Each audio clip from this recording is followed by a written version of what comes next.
मैं नॉनसेंस और गालियाँ देकर और किसी शादीशुदा मर्द पे डोरे डालकर नहीं किसी भी शो में रहना चाहूँगी। बहुत ही डेस्परेट नीड लगा मुझे उसको देखकर, क्योंकि वो मनु पंजाबी के साथ ज़बरदस्ती का लव एंगल करना चाहती थी, फिर अली के साथ भी उसने ट्राई किया। उप्स, विकास तो बहुत स्मार्ट है और वो गेम से निकल गया। अब कौन बचा? तो इन चारों में खेलूं। I don't think they are friends, I think they are boyfriend girlfriend. तो जिस तरह से मैंने उनको अंदर देखा, I don't think they are just friends.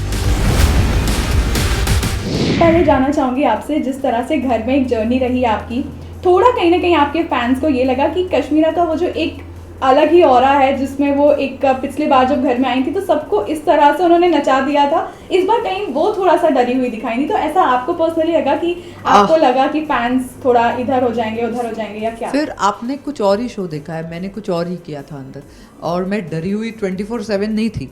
अब डरने का कुछ रीज़न भी होना चाहिए ना। वो अगर रीज़न ही नहीं देखते तो आप मुझे डरा हुआ ही देखोगे, और मैं डरूंगी क्यों और किस लिए? जिसका जितना जर्नी लिखा है उतना ही जर्नी होना है ना। वो आप जल्दी निकलने ना बाहर लेट निकलने। अगर मुझे, और मैं सेंसिबल लोगों से के साथ झगड़ सकती हूँ, मैं नॉनसेंस और गालियाँ देकर और किसी शादीशुदा मर्द पे डोरे डालकर नहीं किसी भी शो में रहना चाहूँगी। क्योंकि मेरी एक बाहर लाइफ है, एक मेरा एक ओहदा है, एक मेरी पर्सनैलिटी है।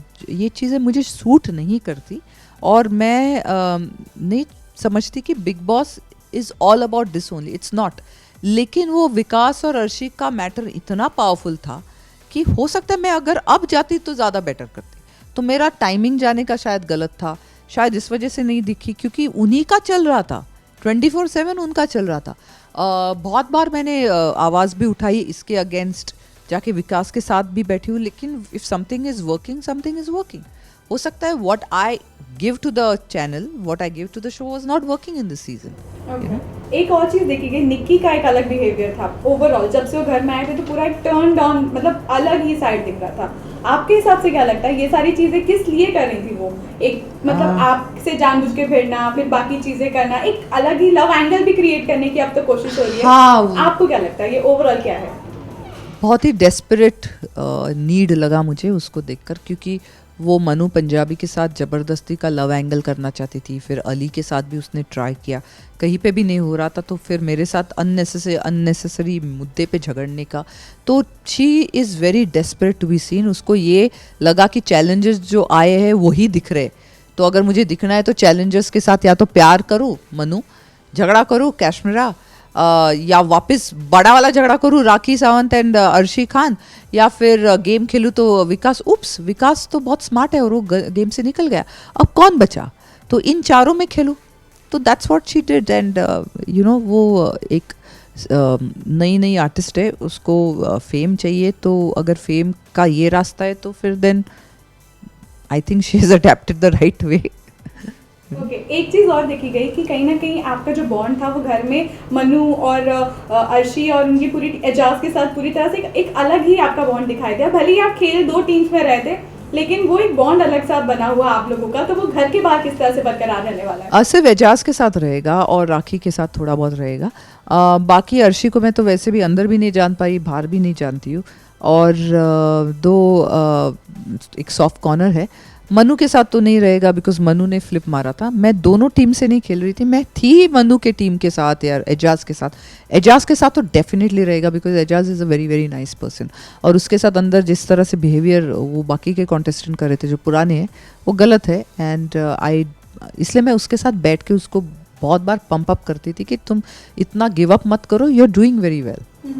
ओके, रीसेंट एपिसोड्स में ये देखा गया था कि जिस तरह से राखी जो है एक लव एंगल क्रिएट करने की कोशिश कर रहे थे, वेरिन आप भी था वहाँ पर थे, जैस्मिन और अली के बीच में जो वो उन लोग से कन्फेस करवाने की कोशिश करते रहते हैं वो मजाक में। तो आपको क्या लगता है ये मजाक में क्या वाकई में दोनों कन्फेस करेंगे, या फिर उनका जो बॉन्ड है वो सिर्फ फ्रेंडशिप तक सीमित है? I don't think they are friends, I think they are boyfriend girlfriend. तो जिस तरह से मैंने उनको अंदर देखा, I don't think they are just friends. अब वो क्या इमेज देना चाहते हैं, I don't know. I don't care about talking about fake things. तो for me, I don't want to comment on this, क्योंकि अगर आप में गट्सी ने ये बोलने के लिए कि ये मेरा बॉयफ्रेंड और ये मेरी गर्लफ्रेंड है, तो फिर आप क्या रिश्ते निभाओगे बाहर आके, यू नो। ओके, आपका पर्सनल ओवरऑल एक्सपीरियंस कैसा रहा घर के अंदर, ये मैं जानना चाहूँगी। और एक बार फिर से जिस तरह से अगर फिर से मौका मिला आपको घर में जाने का और एक बार फिर से वाइल्ड कार्ड की तरफ पर एक और अपनी झलक दिखाने को मिला, तो वो कौन सी चीज़ होगी जो आप ध्यान में रखना चाहेंगे इस बार? ये सीज़न में I don't think I would want to go again, only because कि ये सीज़न में वहाँ पे कोई ऐसे लोग नहीं है जो स्टैंड लेते हैं मेरे अलावा। अगर स्टैंड लेता है तो राहुल वैद्य लेता था जो मैंने देखा। बाकी के लोग काफ़ी फेक है, तो I personally would not want to go back into this season. अगर आगे के सीज़न में जाने का मौका मिला तो I would like to play with players like Vikas Gupta, Siddharth Shukla, Gauhar, Kushal Tandon, जो अच्छे प्लेयर्स थे, जो एक्चुअली गेम की रिस्पेक्ट करते हैं। ये सिर्फ पराठे बनाने वाले और आलू छीलने वाले लोगों के साथ मेरा जगह नहीं है मेरी। आपके हिसाब से कौन विनर है इस सीजन का? Vikas Gupta should win, he deserves to win, या राहुल वैद्य। ओके, और किसको लगता है कि अब घर से बाहर हो जाना चाहिए नेक्स्ट? सभी को जाना चाहिए, they don't deserve to be inside. एक मैसेज जो आप सभी को देना चाहें, क्योंकि फैंस ने काफ़ी सपोर्ट किया, काफ़ी प्यार दिया। मैं अपने फैंस को एक मैसेज देना चाहती हूँ कि प्लीज़ डोंट थिंक कि मैंने झगड़ा नहीं किया या लड़ाई नहीं की या स्टैंड नहीं लिया। मैंने लिया था, लेकिन इस सीज़न में कुछ और ही बहुत से ऐसे टॉपिक थे जहाँ पे मैं इंटरफेयर नहीं कर सकती थी, लेकिन आपने मुझे बहुत सपोर्ट किया। I am so sorry if you are disappointed. Just keep praying that I will come back and I will do better in some other season. Thank you for your love and support.